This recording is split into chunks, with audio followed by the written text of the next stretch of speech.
Bonjour, merci de nous rejoindre sur TV78 pour cette édition un peu particulière du 7-8 politique. Nous sommes dans les locaux de l'agglomération de Saint-Quentin en Yvelines. L'élection du président vient de s'y terminer. Bonjour Jean-Michel Fourgousse. Bonjour. Vous êtes donc officiellement le nouveau président de l'agglomération de Saint-Quentin en Yvelines. 38 voix se sont portées sur votre candidature, 25 sur celle de Bertrand Houillon, le maire de Magny-les-Hameaux, qui lui était aussi candidat. Et il y a eu 10 bulletins blancs et un bulletin nul. Voilà pour le résultat complet. Votre ressentiment déjà sur ce vote? Mais écoutez, le principal, c'est de gagner, et ensuite de rassembler sur les gens qui n'ont pas tout de suite voté pour vous. C'est ce que, en général, des grandes élections comme ça, c'est une élection d'un symbole important en France. L'agglomération de Saint-Quentin monte quand même en gamme avec la qualité des entreprises, des laboratoires, des universités, des chercheurs et des événements aujourd'hui à connotation mondiale que vous connaissez. Donc il s'agit de rassembler après tout le monde autour de ces grands projets. Je pense que cette agglomération a beaucoup de chance. Et je salue mes prédécesseurs. C'est pas moi qui ai fait tout cela. Et moi maintenant d'apporter une valeur ajoutée. Si vous voulez vous faire élire président, il faut être capable d'apporter une valeur ajoutée à l'ensemble de ces qualités, de ces projets, de ces savoir-faire qu'il y a. Donc voilà, beaucoup d'ambition avec cette équipe, bien sûr, que l'on va de plus en plus rassembler. Vous parliez du travail de vos prédécesseurs. On va rappeler que l'élection a été provoquée par le départ de Michel Laugier, sa démission puisqu'il a été élu sénateur lors du dernier scrutin. Vous allez vous inscrire dans la continuité de ce qui a été fait par Michel Laugier ? Mais écoutez, effectivement, il y a eu des sénatoriales et on a été très surpris. D'ailleurs, c'était pas évident que 5 sénateurs soient élus sur les 6. Michel Laugier qui était 5e effectivement sur la liste de M. Larcher. Donc c'est une belle performance. Donc effectivement, ça nous a et donc il a fallu bien sûr des élections très rapidement derrière avec la loi du cumul. Voilà. Donc j'ai travaillé avec Michel Laugier parce que j'étais son premier VP aussi et deuxième VP, beaucoup sur la partie économique notamment. Donc on a beaucoup travaillé ensemble et on a déjà réalisé un certain nombre d'améliorations, d'évolutions qui sont bonnes pour l'économie, bien sûr, parce que l'économie, il faut quand même bien sûr assurer les moyens de chaque commune, puisqu'aujourd'hui, l'agglomération partage la gestion de chaque commune, et donc il faut que les moyens soient là pour lancer des bons investissements, pour faire de la qualité, pour répondre à toutes les demandes croissantes de nos administrés. Voilà, il faut bien sûr assurer que la caisse est bien là, que les comptes sont équilibrés, que même on baisse la dette, vous le savez, on a baissé, on n'a pas augmenté les impôts, on a baissé la dette et on a augmenté même la qualité de service. Donc voilà, tout cela dans des conditions difficiles. Vous savez, la chute des dotations, c'est connu au niveau national. Voilà. Donc pour l'instant, tout cela est bien parti et les agences de notation, vous le savez, dont la première mondiale, qui est Standard & Poor's, nous a remonté même notre note. Donc tout cela est plutôt bon signe pour enchaîner sur bien sûr tous les grands projets qu'on doit financer. Vous parliez aussi d'une volonté aussi de rassembler. Alors on peut parler de cette main tendue aux communes de gauche notamment, puisque vous avez proposé des vice-présidences, et puis au sein de la majorité aussi, à la voix de Joséphine Coleman-Berger, qui est aujourd'hui la première vice-présidente. Elle a été désignée également ce soir, et qui appelait aussi à ce rassemblement, à cette sérénité. Vous lui répondez quoi directement ce soir ? D'abord, je l'ai fait élire première vice-présidente, voilà. Donc c'est une preuve de confiance, voilà, même si on a eu une primaire, donc c'est la vie démocratique. Effectivement également candidate et vous l'avez remportée. C'est la vie démocratique et c'est bien que tout le monde ait respecté les règles démocratiques, donc c'est plutôt bon signe pour l'avenir et pour ce grand rassemblement qu'on souhaite maintenant avec bien sûr nos collègues de gauche. Voilà, ce sont des vice-présidences que vous leur avez proposées également pour être bien clair, et qui seront bien sûr décidées avec leur contenu dans les semaines qui viennent, puisqu'il faudrait que ce soit réglé avant le prochain comité, que tout soit, qu'on puisse tous partir dans le même sens. Voilà. Donc c'est la première tâche qui m'incombe dans les 4 semaines à venir. Une fois passée cette gestion, cette mise en place des vice-présidences, la priorité pour Saint-Quentin-en-Yvelines, il y a une mobilisation aussi sur la ligne 18 qui est importante pour l'avenir aussi économique du territoire. Écoutez, on a des atouts indiscutables, Saint-Quentin. On a 2 épines dans le pied, vous venez de le dire, c'est la ligne 18. Donc il va faire une mobilisation générale de tous les élus, bien sûr. Et puis la chute des dotations qui, bien entendu, affaiblit nos communes et puis même l'agglo. Donc en dehors de ces 2 épines, il y a des atouts considérables. On est aujourd'hui quand même une des plateformes entrepreneuriales un peu modèle en France. Donc il s'agit de la conforter, aussi bien pour les jeunes chefs d'entreprise que les entreprises déjà installées, que pour les grands groupes qui sont présents.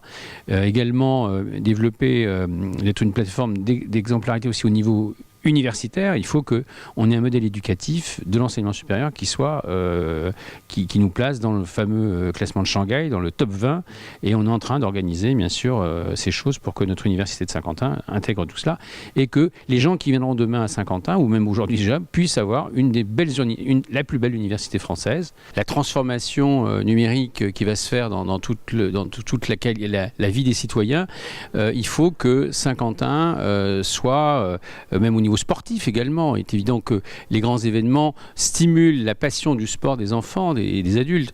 Donc il faut que là-dessus, on soit dans l'exemplarité. Donc voilà, vous avez tous les paramètres. Vous avez les plus belles boîtes, les plus belles entreprises, les plus beaux laboratoires.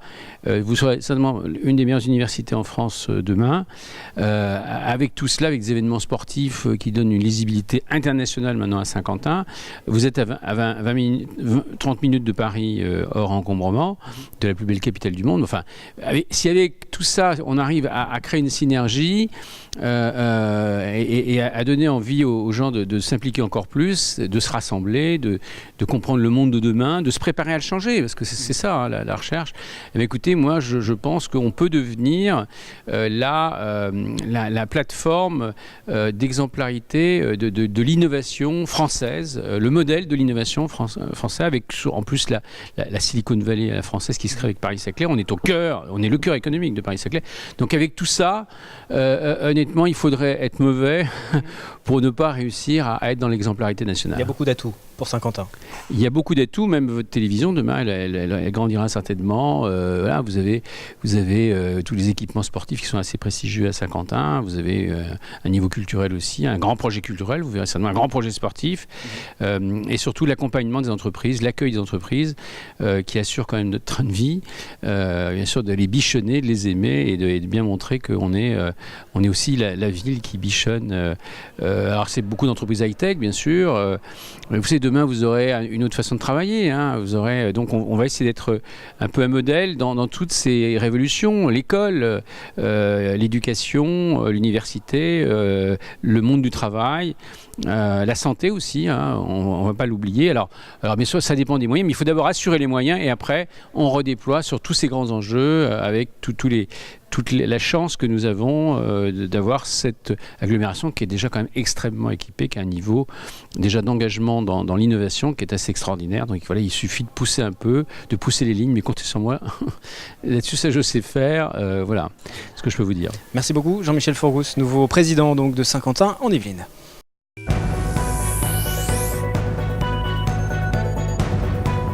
La suite du 7-8 politique, toujours consacrée à cette nouvelle élection de la nouvelle présidence de l'agglomération de Saint-Quentin en Yvelines. Bonjour Joséphine Coleman-Berger. Bonsoir. Bonsoir, même parce que le conseil d'agglomération vient de se terminer, conseil qui a été tardif. Il a fallu réattribuer tous les postes et il y a eu ces votes qui se sont déroulés. Vous avez pris la parole au tout début du conseil pour appeler à une présidence sereine, une présidence apaisée et fédératrice, on va dire. C'est le but, c'est l'objectif de votre déclaration au début du Conseil ? Oui, c'est tout à fait ça. C'est-à-dire qu'on avait déjà senti qu'il y avait des ouvertures qui étaient possibles et il me semble aujourd'hui qu'on est dans cette dynamique-là. Donc ça me conforte véritablement sur cette nouvelle gouvernance et j'ai voulu prendre la parole pour réaffirmer mon engagement, puisque vous savez, je m'occupe du projet de territoire et ce projet de territoire est justement un socle fédérateur. Donc c'était pour rappeler que c'était important que nous allions dans ce sens. Vous aviez été candidate lors de la primaire qui avait est organisée à droite face à Jean-Michel Fourgousse qui lui donc l'a emporté aujourd'hui est devenu le nouveau président. Aujourd'hui vous récupérez la première vice-présidence. J'imagine que vous allez aussi vouloir vous faire entendre et entendre aussi votre voix au sein de cette agglomération. Comme avant, rien de plus ni de moins. Je pense que effectivement d'avoir participé aux primaires, eh bien, ça nous a donné une orientation et un choix, et une décision qui est une décision tout à fait démocratique. Voilà, je suis aujourd'hui première vice-présidente comme je l'étais précédemment avec un autre président. Il n'y a pas de souci, on va travailler ensemble, on va essayer de faire au mieux pour fédérer et puis essayer de faire, je dirais, de notre agglomération une vraie ambition de territoire. Ce soir, il y a des vice-présidences qui ont été proposées pour les communes de gauche, les 4 communes de gauche de Saint-Quentin en Yvelines. Les élus ne se sont pas encore prononcés. Vous souhaitez véritablement qu'ils intègrent les vice-présidences, qu'ils récupèrent des postes, qu'ils soient aussi très présents? Pour moi, c'est quelque chose d'indispensable. Nous sommes aujourd'hui, je dirais, 12 communes avec 12 villes et des habitants. Et il me semble tout à fait légitime qu'ils puissent entrer, en tout cas, dans une gouvernance. Après, vous avez pu entendre le président, il a déjà évoqué le sujet en disant qu'il y avait cette ouverture de 4 présidences. Je pense que les discussions vont rentrer et ça me semble aujourd'hui important. Je l'ai toujours dit, ça a toujours été une demande de ma part, mais une demande aussi d'autres élus parce que ça nous semble tout à fait légitime. Donc, on va y arriver. Je suis très optimiste. Je crois que Jean-Michel Fourgousse a véritablement envie d'avoir cette ouverture. Je pense qu'on va rapidement faire des réunions et entendre aussi les maires de gauche. Aujourd'hui, le mot d'ordre, c'est aussi la stabilité. Il y a eu beaucoup de changements, des changements au sein de l'agglomération avec des élections. Là, le départ de Michel Laugier. Il y a eu l'ouverture de Saint-Quentin-en-Yvelines, puisque Plaisir aussi donc, a rejoint la communauté d'agglomération. Aujourd'hui, il faut cette stabilité pour aussi se faire entendre même au niveau national, parce qu'il y a des dossiers importants. Je pense à la ligne 18, par exemple, où les élus sont déjà mobilisés. Oui, on était d'ailleurs présents à Guyancourt pour effectivement défendre cette ligne 18. Et puis, on a des enjeux très, très importants. J'évoquais justement dans mon discours ce fameux projet de la région métropole. On va en faire partie, on veut en faire partie. Et on a tout à fait toutes les possibilités et puis toutes les qualités pour pouvoir entrer dans cette dynamique-là. Donc, ça me semble, je dirais, une vraie démarche positive. Et on est, je dirais, dans une ambition non seulement de territoire au niveau de Saint-Quentin, mais une ambition aussi nationale. Je crois qu'on a notre place à jouer véritablement. La priorité aujourd'hui pour Saint-Quentin, justement, sur le mandat?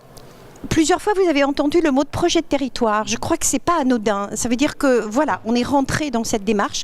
Le projet de territoire est notre socle, mais c'est aussi notre feuille de route. Et je crois que on est tout à fait aujourd'hui à même de mettre en application cette feuille de route et ce projet de territoire. Donc l'enjeu, eh bien, c'est déjà ça, c'est-à-dire de voir comment, dans les 15-20 ans, on va pouvoir émerger de toute cette compétence que nous avons. Par rapport à ce projet de territoire, les grandes lignes, puisque vous avez travaillé dessus, on peut peut-être en profiter. En tout cas, ce qu'on peut vous dire, sans parler des grandes lignes, parce que ça pourrait être un peu technocratique pour le moment, mais en tout cas, c'est de dire qu'on a compris que les habitants, parce que ce qui est fondamental pour nous, c'est l'humain. Et les habitants ont besoin aujourd'hui de se sentir, je dirais, de prendre une appropriation du territoire. On a du travail sur le territoire, mais il faut encore le développer. Le développement économique est quelque chose de fondamental. Mais aussi, on s'est rendu compte que les personnes ne restaient pas forcément, c'est-à-dire les étudiants ou les personnes qui y travaillent. Il faut véritablement créer des lieux de vie. C'est fondamental. C'est un des axes premiers. Et puis, on a aussi aujourd'hui des enjeux qui sont au niveau, bien sûr, des start-up et de toutes les nouveautés et de l'innovation, quelque chose à faire véritablement là-dedans. Puis on a Saclay, et puis on a, je dirais, toutes ces proximités de territoire. Et puis je crois que les territoires vont bouger. Donc il faut qu'on soit prêt pour ça, non seulement pour expliquer ce qu'est notre projet de territoire et pourquoi on accepte, bien sûr, et on voudrait que peut-être il y ait des agrandissements, et puis aussi pour que nous existions et qu'on ne soit pas enfermés. La ligne 18 est pour nous un vrai enjeu d'ouverture au reste. Et l'élargissement de l'agglomération à d'autres communes, c'est donc d'actualité plutôt? C'est dans l'actualité, en réflexion en tout cas. C'est pas moi qui en ai l'autorité, mais on commence à l'évoquer. Donc je crois qu'effectivement, il y a des choses qui risquent de bouger dans les années qui viennent. Merci beaucoup Joséphine Coleman-Berger. Merci, je vous en prie. Première vice-présidente de Saint-Quentin en Yvelines pour cette nouvelle mandature.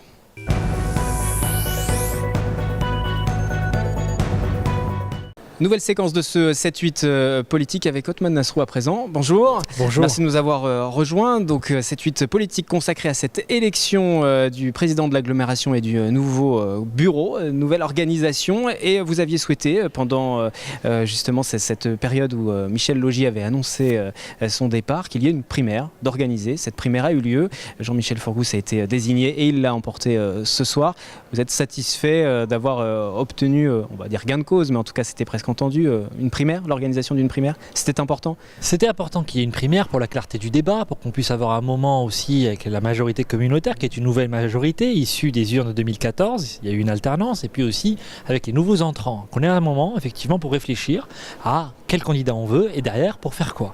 Donc ça s'est passé dans d'extrêmement bonnes conditions, je crois que tout le monde en convient et c'était utile, et donc Jean-Michel Forgousse a remporté cette primaire et il est désormais élu président de l'agglomération de Saint-Quentin-en-Yvelines. Je m'en félicite, je pense que c'était un candidat tout à fait légitime, qui connaît très bien ce territoire, qui a été élu 4 fois maire d'une des villes de ce territoire-là, donc je pense qu'effectivement cette primaire elle a donné le résultat qui était souhaitable, et aujourd'hui ce que je souhaite aussi c'est que ce soit un point de départ pour un nouveau travail. On est à mi-mandat par rapport au mandat qui nous a été confié, il y a encore beaucoup de choses à faire, et donc espérons que maintenant on puisse arrêter les sujets d'élections internes, c'est normal, hein, c'est le calendrier électoral. Il y en a eu quelques-unes, des élections du coup internes. Voilà, il y en a eu beaucoup à Saint-Quentin-en-Yvelines, maintenant il faut qu'on revienne et on va avoir un bilan solide à présenter aux Saint-Quentinois. Est-ce que toutes les sensibilités se sont exprimées, et je pense aux sensibilités de la droite, on pourra parler de l'opposition plus classique à gauche, mais est-ce qu'au sein de la droite aujourd'hui vous avez le sentiment que tout le monde s'est exprimé? Oui, c'est le sentiment que j'ai eu. La parole a été très libre. Tous les conseillers communautaires de la majorité ont d'ailleurs pris part, ont voté à cette primaire-là. Donc c'est bien qu'il y avait une adhésion aussi au système qui était proposé.